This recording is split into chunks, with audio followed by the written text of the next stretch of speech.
Hey guys, my name is Fernando Garcia.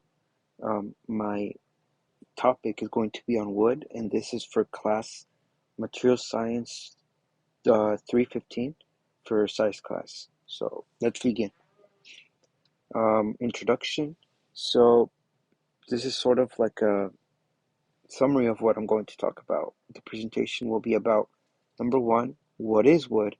Number two, the composition of wood. And number three, how do we categorize wood? Number four, the process to acquire wood, and five, the brief history and use of lumber here in the United States. Number six is going to be uses for lumber today, and number seven will go over the pros and cons. All right, so let's begin. So, what is wood? What does wood? Where does wood come from? If you don't know already, wood comes from trees, obviously. How is wood composed? Well, the walls of wood are composed of three principal chemical materials: cellulose, hemicellulose, and lignin. All of these chemical materials are polymeric, and essentially wood is made of polymers, and each of these polymers has a purpose in the wood's mechanics and structure of the material. Wood is also made of ash-forming minerals and extractive chemicals. Alright, so first we'll go over cellulose. And cellulose, so the three that I just mentioned, they make up 97% of all of the wood. And we still have a 3% remaining, which is made from ash-forming minerals and extractive chemicals. And this makes up the remaining 3% by weight. Each of these components has an important role to play when it comes to the overall structure of wood. These components will define its shape, strength, flexibility, and so on. So cellulose is one of the first ones that we'll talk about. It is structurally responsible for giving wood its strength. Its structure is made of many polymers as shown to the left, and these cellulose are made of sugars like glucose and are what make up the wood cell walls. Composition of wood, part 2, hemicellulose and lignin. Hemicellulose is also made of sugars. It's glucose plus a lot more. Its structure is also like cellulose, but it branches out. These act like springs, and these also act as the wood cell walls. Hemicellulose is responsible for the wood's flexibility, and the third one, lignin, is made up of phenolics, and its structure is cross-linked, as shown below. The cross-linked structure is very stiff and is responsible for providing the wood's strength. Lignin acts like a glue holding all of them together, as shown on the bottom left corner. You can see the three cellulose branches and then how the hemicellulose and lignin intertwine with one another. Alright, so composition of wood part 3. So we did talk about what makes up 97% of the wood, but what about the 3% remaining? So ash forming minerals are what tree extracted from the soil, so whatever it gets from the soil. And extractive chemicals are essentially the waste products from when tree cells were living. So when it dies off, whatever's left of that, extractive chemicals is what gives the wood its color and odor. And on your right, you can see exactly how they all clump up together to form one fiber in a plant wood cell. And these guys combine and make the wood that we know today. So how do we categorize wood? There are around 100,000 types of trees in the world, but each with their own physical attributes. While there are so many kinds of trees in the world, we can narrow them down to two categories. After these two categories, we can narrow it down even further by the seeds. The two categories are hardwoods and softwoods. Hardwoods are also known as deciduous. Deciduous are broad level trees that have enclosed nuts or seeds. These can also be known as angiosperms or fruit trees, like orchard trees and stuff like that. Since the leaves are larger in size, it means they are more fragile to withstand the winter and therefore lose all their leaves in autumn. So the ones that we see that die off really early on. And softwoods are also known as coniferous. Coniferous are needle-bearing trees. These trees keep their leaves throughout the year, only shedding off the oldest ones. These leaves are usually lower down on the trees and do not get that much sunlight as the ones up top. So on your left, you can see the like pine cone trees. Um, they're the ones that don't shed at all throughout the year, or palm trees and stuff like that. While orchard trees do shed off their leaves and um, whenever autumn comes around. All right, so what is the process to acquire wood? The word wood is just a general term we use to refer to describe a tree when it is cut. However, wood is not what we use for everyday life. We use what you would call lumber and timber.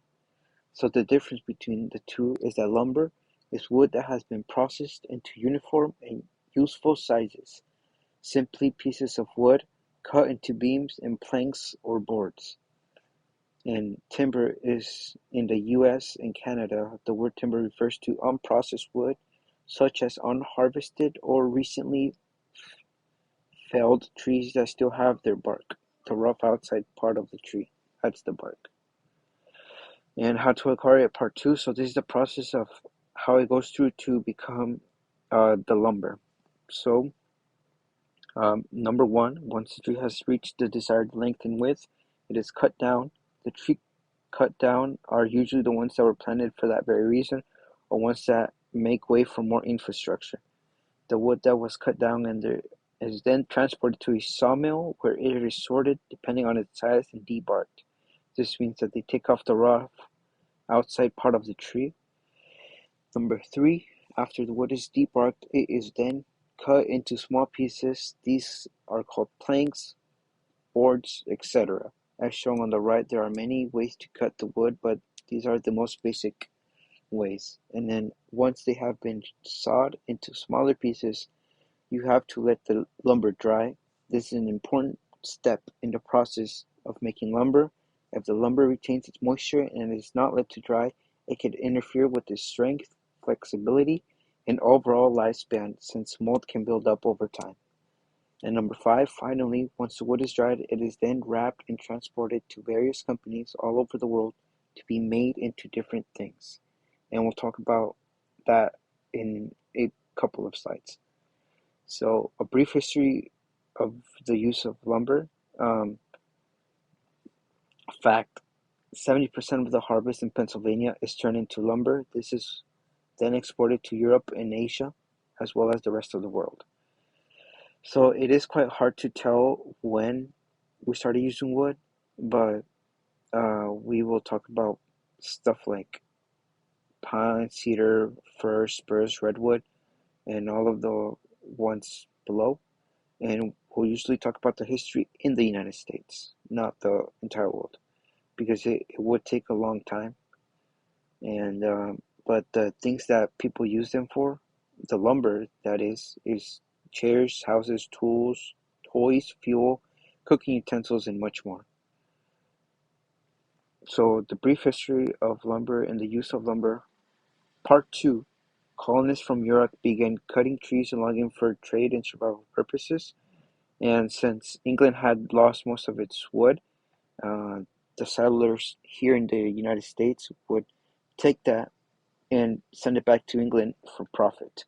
And after the deforestation struck New Hampshire and Maine, the timber frontier is what was called when they used to cut a lot of wood, spread into New York and south through Pennsylvania and beyond.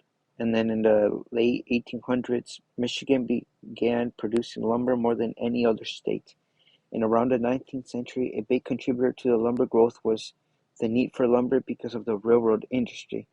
So they were trying to build a railway system, and this system used one-fourth of the lumber supply throughout the last 2 decades of the 1800s.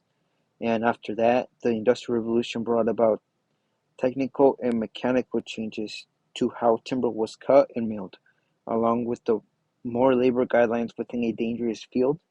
When the turn of the 20th century rolled around, there were no longer frontiers of old forestry, and logging companies pivoted to focus on cut land productive again. So basically, planting more trees and waiting for them to grow because deforestation had gone too far. And then that's basically what they did. And then these days, uh, the southeast and northwest regions are most active lumber producing areas. Most lumber in the U.S. comes from the forests managed by lumber companies, leased from the government, or located on privately owned land. When trees reach the appropriate height, they are marked to be cut down or felled. These are the ones that fall. And once the tree has hit the ground, the limbs are trimmed and the tree is cut up for transport to the mill if necessary. So here are some of the uses for lumber. Obviously, these are not all of them, but I ranked 1 to 9 the top uses for wood these days. So number 1 is fencing and decorating. So gardens. So also you could call them protection for your own house. Number 2 is used in producing furniture, which would include chairs, tables, all of that stuff they use all around the house.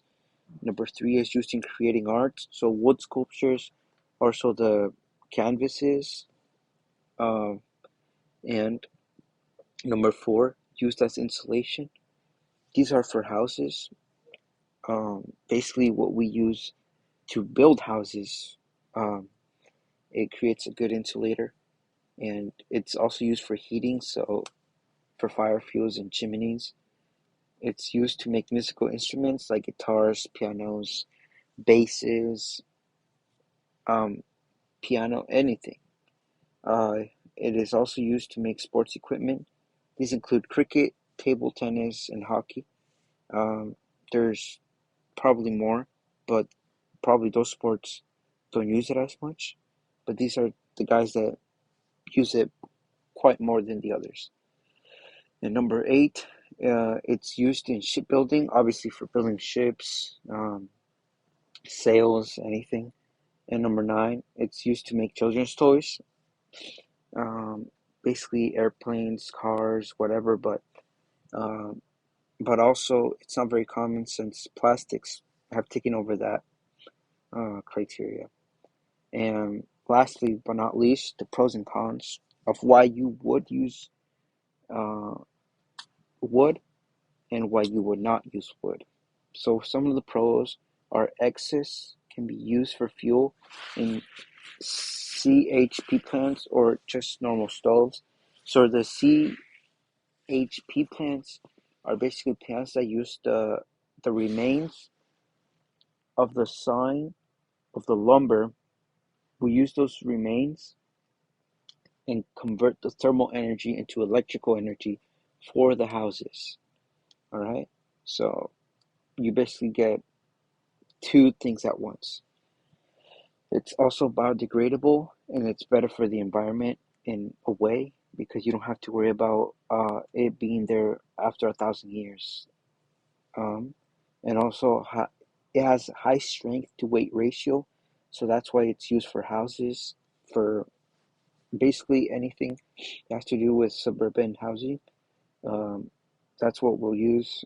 Um, so shorter construction period, and it's less noisy. So one of the personal I can relate to this because this summer we built, we extended our house, and it it didn't take as long as I thought it would, and it wasn't that noisy. It was just a couple of nails and stuff. And obviously, it's beautiful and it's very durable.